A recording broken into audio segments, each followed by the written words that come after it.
welcome back to another video.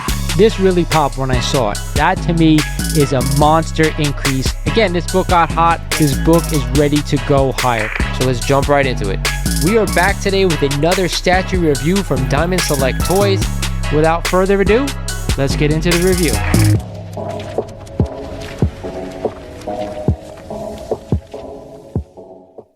What is going on, YouTube? This is Lawrence over at Mighty Comics Collectibles, and welcome back to another video.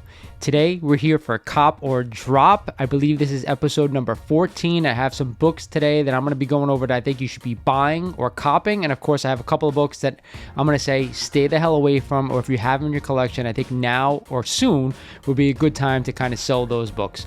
But before we get started into the video, guys, like always, I'm going to ask you, if you're not a current subscriber of the channel, do me a favor, go ahead and click the subscribe button. If you are inclined, I want you to smash that like button because it helps the algorithm out. And of course, turn on the notification bell because it lets you guys know when I post new videos. One announcement before we go any further with this video, guys. I have some awesome new merch for sale on my web store, mightycollects.com. I have some premium t-shirts. This t-shirt is absolutely amazing. It is soft as hell, really fits well, and is actually, I think, really underpriced from what I'm selling it right now. So if you guys are interested, go to mightycollects.com because they are not going to last.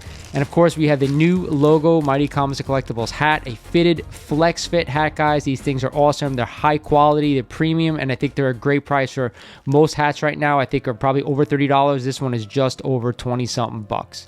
With that said, guys, we're going to jump right in here at Cop or Drop, and we're going to talk about the books that I'm going to be copping right now in this market. So I do have narrowed it down to two for you guys. We're going to start with the main one, though. The main one that I think you guys should be buying right now is a copy of Marvel Feature #1, the first appearance of the Defenders. Now, why do I say we're going to cop this book? Well, we have Doctor Strange in the MCU, we have the Hulk in the MCU, and now who are we getting? We are getting the Submariner in the MCU.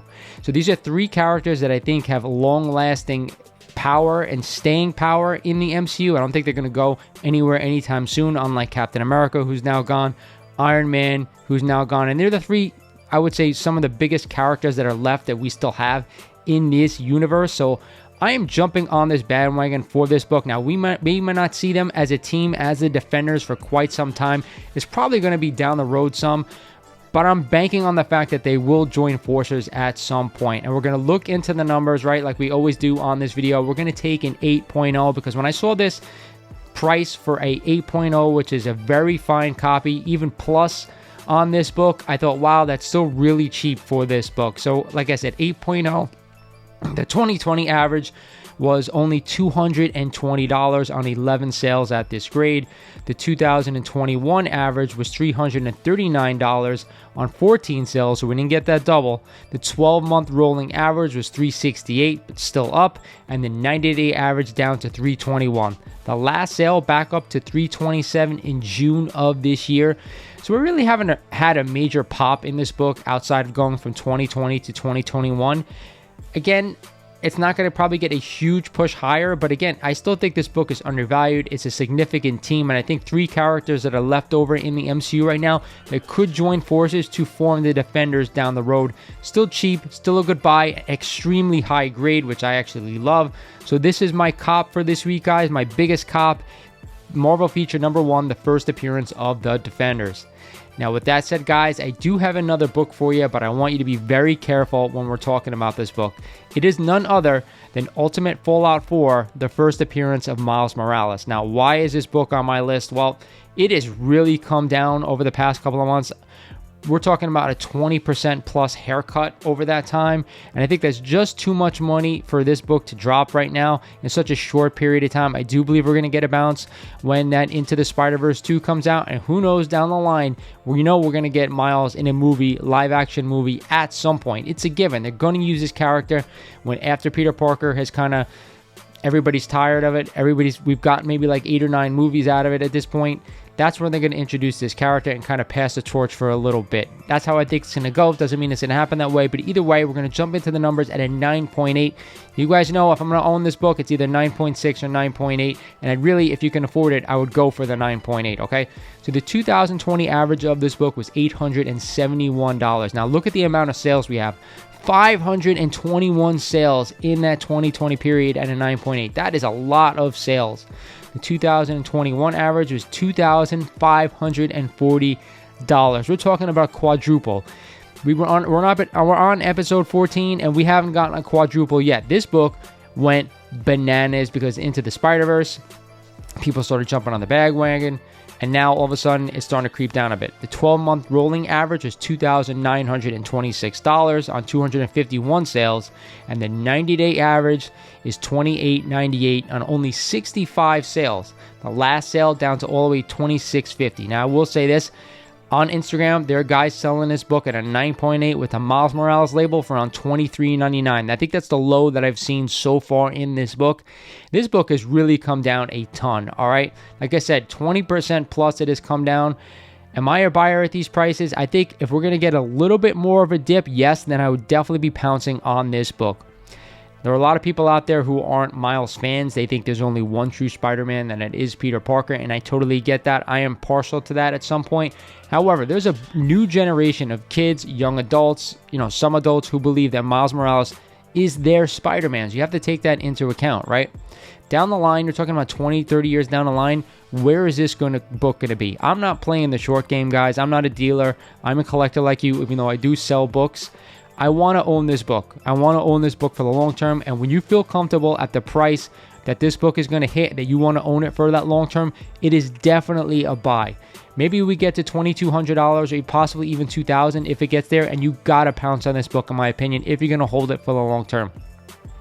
The problem is there's a lot of people caught a hell of a lot higher, right? People bought this book for $2,600, $2,900, so on and so forth. So a lot of people are afraid they're going to start unloading their copies, which is going to drive the price down a little bit more. That's what I'm saying. Wait just a little bit, and then you can pounce on a copy that you can keep in the collection for the next 20 to 30 years. But it's definitely a buy, in my opinion, for the long term. All right, so that brings me to the drop for the week. I have a couple of for you, but the main one we're going to talk about is a copy of Nova #1. That is right. I am dropping Nova. And probably a lot of people out there are like, why? It's such an inexpensive book, good character coming to the MCU, and that's exactly why I want to drop it. There may be an announcement, and I'm hoping there is at the San Diego Comic-Con or possibly a little bit after that, possibly a Nova casting. I know there was rumors out there that Ryan Gosling was rumored to take on the mantle of Nova, but then he said he wanted to play Ghost Rider. So I have no idea. But if we get a final announcement, if it happens to show up in Guardians of the Galaxy 3, whenever that time is, I want to drop this book, okay? It has come really far in a short period of time, and, it is, I believe, a Bronze Age book. I would just be unloading it. I don't know if he's a long-term character in the MCU. When they go cosmic with Adam Warlock, Captain Marvel, who knows? We may get introduction then, and we'll see. But for me, I want to unload it here. As always, we're going to go take a 9.6 on this book because they're still rather affordable in that grade. The 2020 average was $320 on 177 sales. The 2021 average is up to $501 on 122 sales, so no double, but it did go up. The 12-month rolling average was $566, and the 90-day average up to $584. But now, last sale all the way down to $450. So we're talking about almost a 25% drop in this book over the past 6 months or so. Again, a lot of people are using the time to unload their copies, liquidate, go to cash. But like I said, if we get that bump because of an announcement, I'd use that opportunity to sell this book if you own it. Now, if you're a staunch Nova fan and you want to collect this book no matter what, I think that's awesome. Keep it in your collection. I have no issue with that. This is more for the people who kind of want to, hey, when's the best time to sell? This is going to be the best time to sell this book. As soon as we get any type of announcement, take that. I'll probably hit that 25% again, back up to that high we previously had. And I would definitely be selling this book if we could. So guess what? I have another drop for you this week, right? I went through this from the info that I had, and I said, you know what? I'd probably be, if I own this book, it's going to pop, and I want to sell it at that time. So it is none other than Amazing Spider-Man number 265, the first appearance of the Silver Sable. There's a rumor out there that the actress that was cast in the Madame Web movie is going to be playing Silver Sable, not the Black Cat like originally thought. I have no confirmation on that, but once we get confirmation of who she's playing, Sydney Sweeney is her name. If it is the Silver Sable, I'd be unloading this book every chance I get. Now, I'm an Amazing Spider-Man fan. I have this book. I have it in my run. Not an expensive book by any means, but you know what? If this book doubles overnight, I'd use that opportunity to sell, and once it comes back in, I'd re-add it, okay? So we're going to take this book at a 9.6 grade because I still think at a 9.6, it's really a cheap book. The 2020 average of this book was $81 only, which is pretty cheap for a CGC graded book under $100. I'd take that all day long. The 2021 average was $161 on 87 sales. So yes, we almost got that double. It was off by $1, which is fine. The 12-month rolling average was $182, and the 90-day average down to $165. But guess what? The last sale back down almost to 2020 pricing, down to $123 just this July. So again, I'm waiting for that announcement. If it comes to fruition and we get that announcement that she is the Silver Sable, I'm looking for almost a double overnight, over a couple of weeks. I'd be using that opportunity to sell this book if I could. So that's Copper Drop for this week, guys. This is episode number 14. Drop me comments down below. Let me know what you think. Am I right about this stuff? Would you be unloading some of these books? Would you be buying the ones that I talked about? It's very interesting where this market is going for certain of the characters. Again, the Marvel feature is like a down-the-road spec. Definitely a book I definitely want to own in my collection for down the line, with 3 great major characters that are still left in the MCU. And then there's Miles. How far is this thing going to drop? When are we going to catch that falling knife? I think around the $2,000 mark, we should be doing it, or possibly even sooner than that if you're willing to hold long-term and you could put that in the bank and kind of not worry about it. And of course, the drops. Both of these are not major keys. Again, any pops we get, I'd be unloading them if we could. So that's it, guys. Like I said, new merch in the store. These products are awesome. They're not crappy products. I stand behind some of the stuff that I have made. So if you're interested, they're pretty cheap, and my shipping is pretty cheap. Go to mightycollects.com and check them out. With that said, this is Lawrence over at Mighty Comics and Collectibles saying thank you for watching, and I'll talk to you guys soon.